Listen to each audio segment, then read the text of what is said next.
I remember walking into a sound control in 2005 and first listening to a microKorg. It blew me away. This tiny synth, and it had such a small cost, could create such large sounds. It was amazing, and because of that, that's why it's stuck around for so long.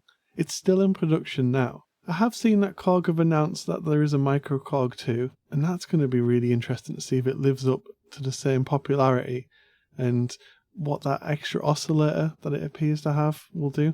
I'm guessing it's going to have like a new vocoder engine. That's going to be really cool. But the original had so many iconic presets, each one having a huge sound. Please correct me if I'm wrong, but what else compared to it at the time? It had 4 notes of polyphony. Now, it's not amazing, but it is enough. A lot of the synths for the same price were just monophonic. We've got 2 oscillators, noise, a filter with different models, distortion, LFOs, delay, different mod effects, and it's a vocoder. To kind of sum it up, when the Killers started touring, they had a microKorg on stage, and they still have today. I'm sure you all know this, and you probably already owned one. You maybe sold one and bought one back again. I know I have. There's so many of these about that over the 20 years being on sale, it must be one of the most popular synths ever made, and it's for a good reason. Now, I will admit, it's not perfect. The tiny keys are a compromise, and the response of these will take some getting used to. But one thing that really did annoy me was the menu system. So we've got this matrix system where we've got 5 control knobs and then 2 knobs to control the row that we're operating on. To be honest, it is a great way to give you access to so many different controls quickly. So in any 2 clicks you can get to any variable. But one thing that means is you have no consistency on this part of the synth. If you want to play with a cutoff, it isn't always accessible. And if you want to switch between cutoff, resonance, and maybe play with the level, play with the mod level, it's not always there just to be handled. To be honest, this is a great way to reduce the number of controls. It still has quick access to all the variables. It just takes a couple of clicks. And you do need to learn where the layout is. But for me, the 5 controls are always changing, and that can be quite confusing. So say if you're playing a part and you forget what setting it was originally on, those controls are completely different. So if you're looking for a filter, it could be quite difficult to figure out. And I'll be honest, I totally get it. Like, the appeal for this synth for me originally was a balance between sound and cost. The usability was a compromise. And having this type of layout has really kept the cost down, or at least that's what I figure. And to be honest, it does work. It wouldn't be so popular if people didn't manage to use the system. So there's this YouTube channel called Notes and Vaults, and I'll put a link in the description because a lot of what follows now is a credit to what they've posted. And this shows you how to make a little MIDI controller out of an Arduino. So I thought I'd make one for a microKorg. So I've just followed the instructions in this video, and I've set this to do the wave shape of oscillator 1. And as we kind of turn it, we can kind of select different wave shapes. And we can do this on the synth. It's easy enough to do. But this gives me an idea. So this reads the potentiometer, and it converts it into a MIDI signal that we can send to the microKorg. We have to set a CC signal to control the filter. But it has got me thinking, this extra functionality could be a game changer. If we look at all the controls in this matrix, in the manual, almost all of them have got CC control numbers. So let's try and create a controller to handle all of these. Alright, so we're back in the shed. Now I've got this aluminium sheet. I'm going to mark some holes and drill them out. It's a 1.5mm thick aluminium. I think this will be strong enough. And I've just marked out what I think will make a good layout.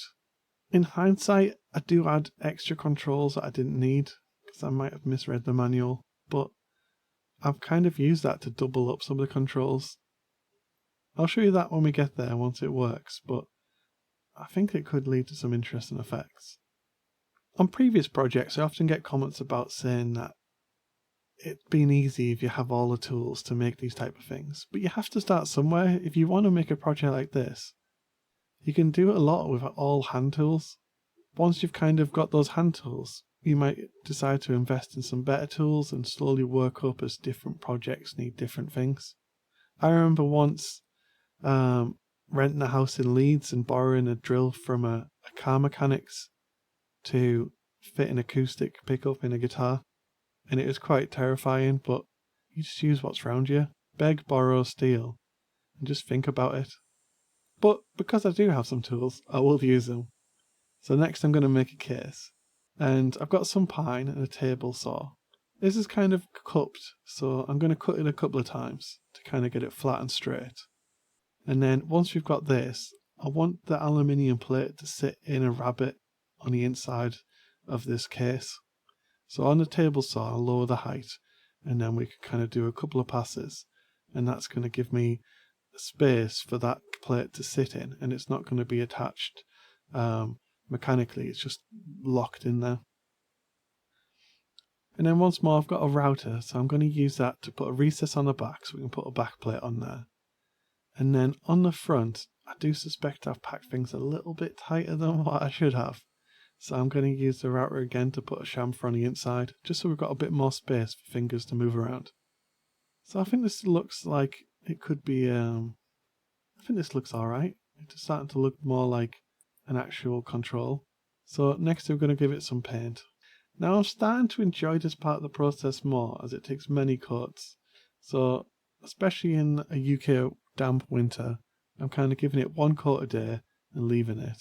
And I'll give it about 5 or 6, turn it over, another 5 or 6 coats. And I'll be honest, I probably should sand between the coats and I'd get a better result, but I'm a little bit impatient as well. So next, I've kind of gone off and filled this aluminium sheet with potentiometers and Arduino. And once more, the software and the layout are all just off notes and volts. So check the link in the description if you want to follow that part of it. But I'm definitely curious to know if the Arduino is going to struggle with this many inputs. Can it read it all at once? How does it do it? Is it going to be laggy? Is this going to be one of the experiments that just ends up in the bin? Or will it actually be usable? I guess we'll find out soon enough. One issue I did have when wiring this was figuring out how to wire it in order. So because the Arduino doesn't have enough inputs, we use multiplexers. And we've got 13 rows of 4 different inputs here. So do I carefully wire them up 1, 2, 3, 4? Or do I just wire them up and then we'll figure out later? So what I try to do is to keep wire lengths as short as possible and neat as possible. Now, it doesn't look that way now, but that was my intention. Okay, so I've plugged the microKorg into my MIDI controller, and at first it doesn't do anything.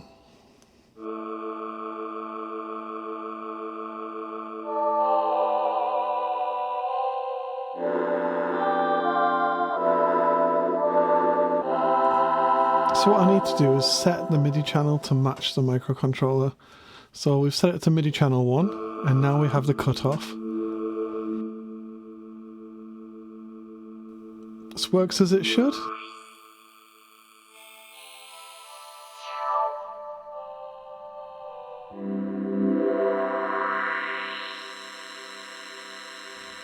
Just below it, I'll put the resonance.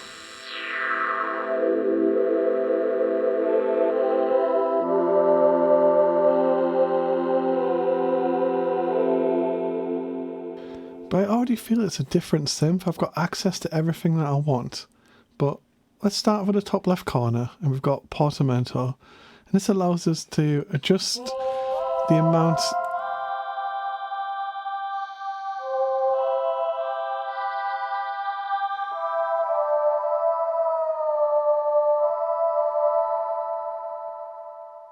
but to be honest, it's not really a big effect for me. So I'm going to reset that. So the next 3 knobs are for oscillator 1. We've got a load of different wave shapes here.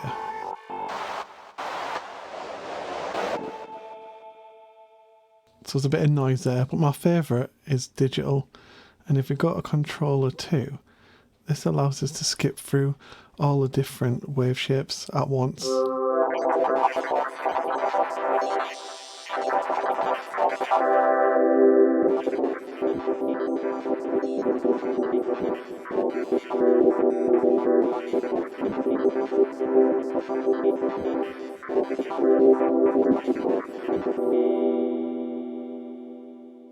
That's a really cool sound that I haven't really heard too much on other synths. So the next 4 rows are all oscillator 2. So we've got wave shape at the top. We've got triangle, saw, and square. Below we've got ring modulation.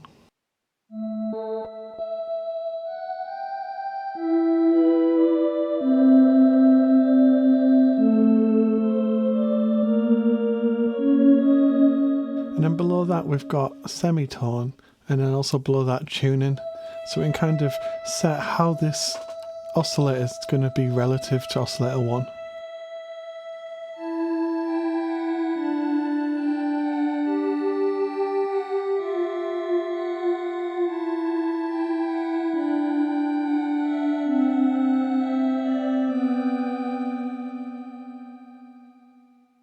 So the next section, we've got the mixer, and we've got oscillator 1, oscillator 2, noise.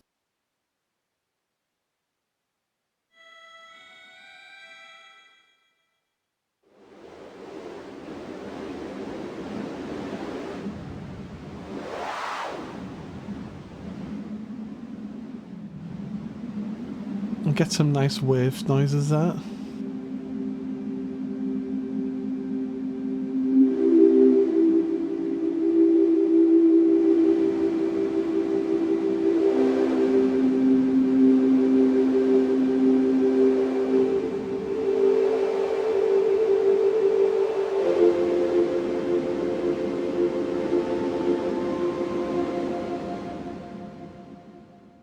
Completeness, I've put modulation wheel at the bottom.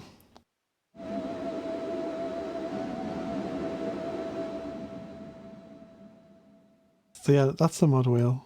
And then next we've got the filter section. So the main one is a cutoff, we've used that lots. Next we've got resonance. Next we've got type. So we've got like a low pass, high pass band.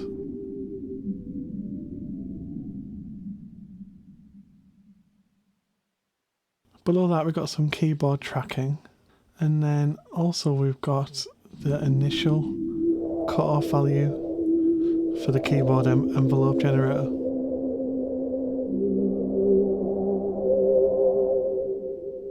To be honest, when I used this synth previously, I wouldn't really hunt out all these sounds, all these parameters, but having them there, it not only kind of forces you to know what they do, it just allows you to use them so much more easier.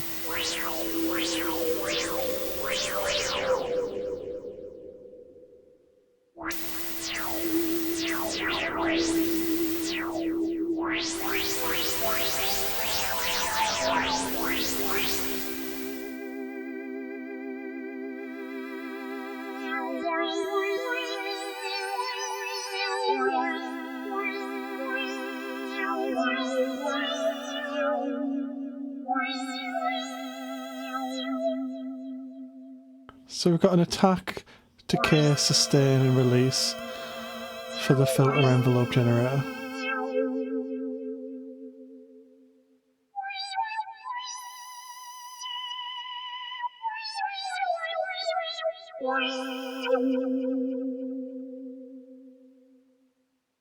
And next to that we've got the envelope generator for the amp. Once more, attack, decay, sustain, release. It does pretty much what you'd expect.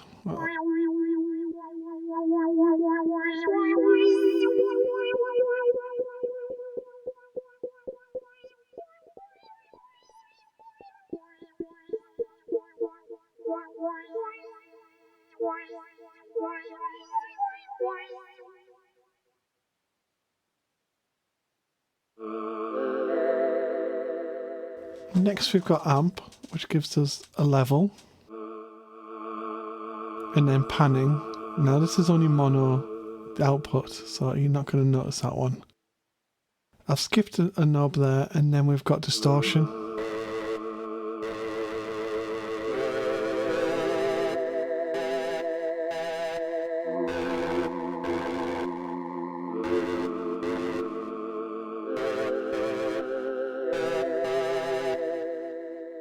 So the next row we've got LFOs, and now these kind of depend on how the patch is set up. So because we've taken a patch, these don't actually do a lot, but it allows us to change the wave and the depth of the LFOs.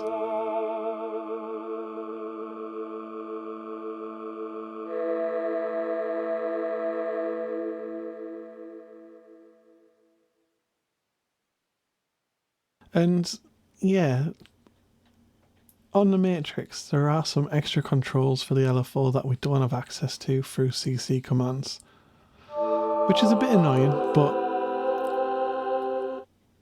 we can live with that.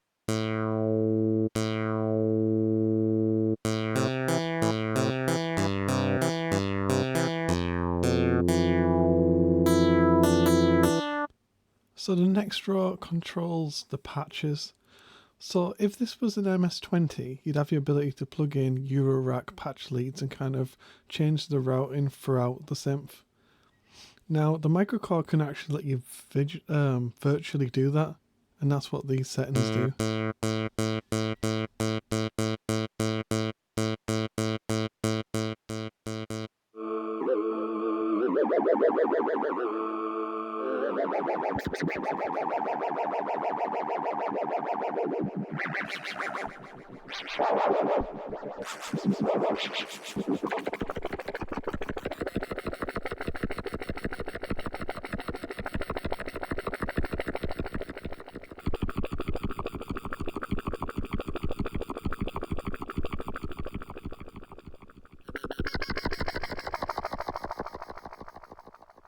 So the next section, we've got some delay controls and also modulation effects.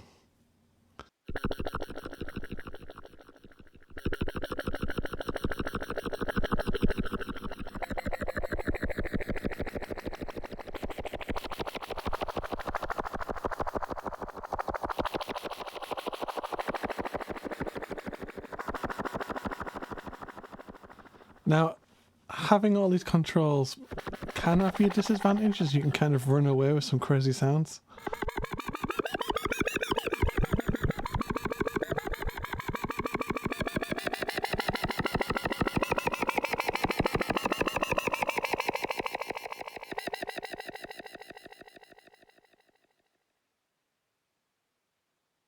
Now, I know some of you will look at this and go, I've just made a Korg MS-2000. And to some degree I have, but I have added more features than that.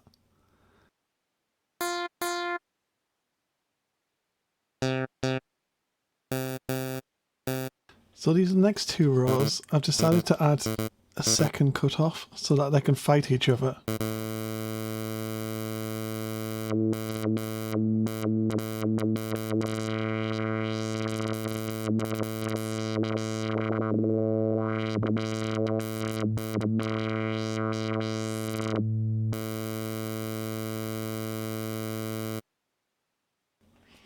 And the one below it was like a damper pedal. It's not really a sound I've heard before, so it was actually quite fun. We've got some MIDI controls here, and there's a few more controls, but I won't really dwell too much on those.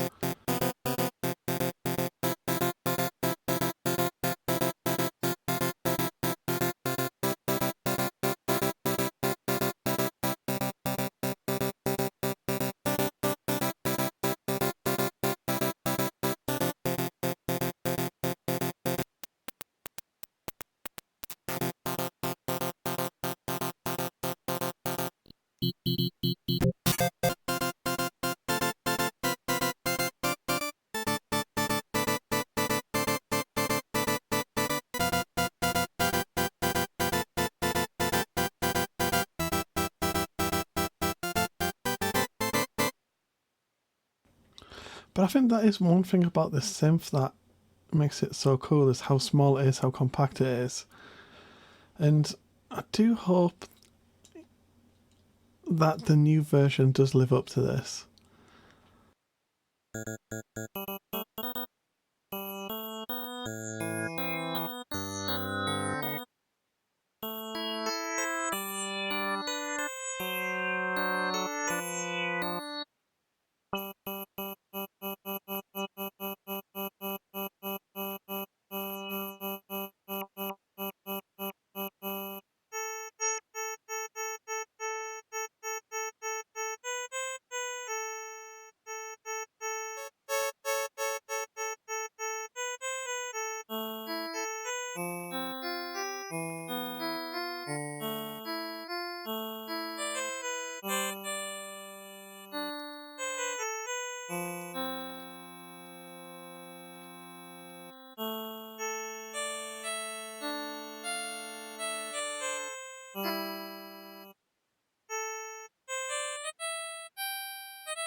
Now I know you probably could control a lot of this with VSTs, but does it have quite the same feeling? I think by the time you plug this in, plug some,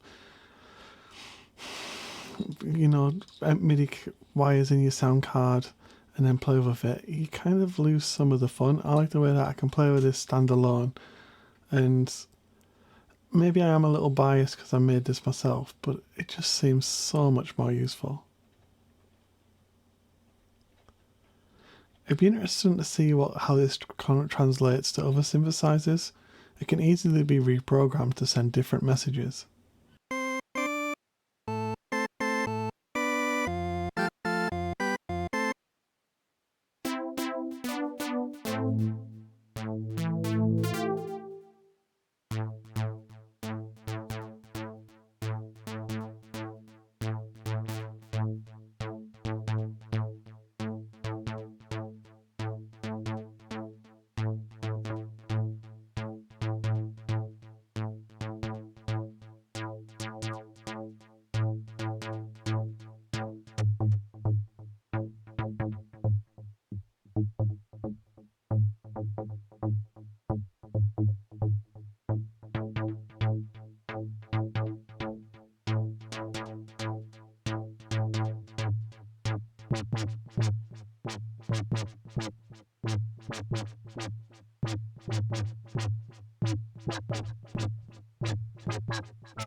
But yeah, I think that's it for this. I hope you enjoyed this video. I hope you feel inspired to have a go making your own MIDI controller. I've definitely enjoyed it, and I doubt this will be the last one I make. There's a couple of synthesizers that I own that really need something like this. So watch this space.